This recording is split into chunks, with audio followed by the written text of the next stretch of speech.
আর গৌতমকে আমাদের সম্বর্ধনা জানাবেন আমার আপলাইন শিবানন্দ স্যার।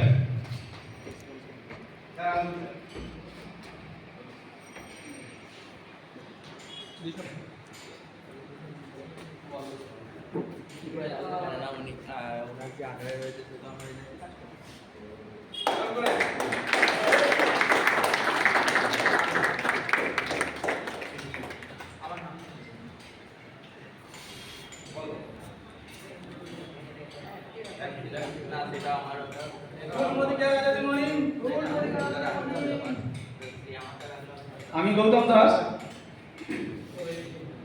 অ্যাকচুয়ালি এটা আমাদের বিজনেসটা মোদি কেয়ার, এটা আমার পেশা ছিল না।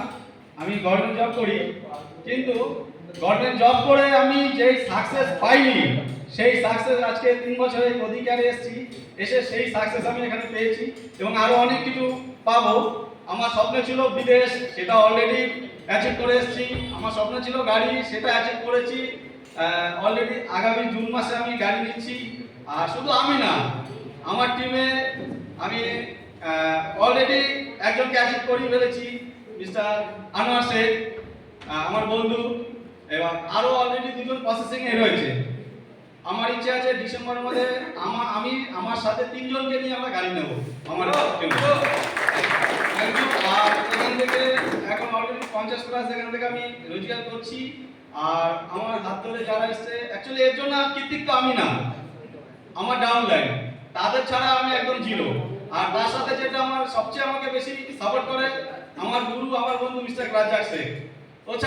ওছাড়াও আমি জিরো। অতএব ডাউনলাইন এবং আপলাইন সবার সাথে সবার মিলিত জায়গায় আজকে আমার এই সাকসেস। আপনারা সবাই চেষ্টা করুন এবং আপলাইনকে বিশ্বাস করুন। আপলাইন যেভাবে বলে সেভাবে কাজ করুন, আপনাদের সাকসেস আসবেই আসবে। আর থ্যাংক ইউ।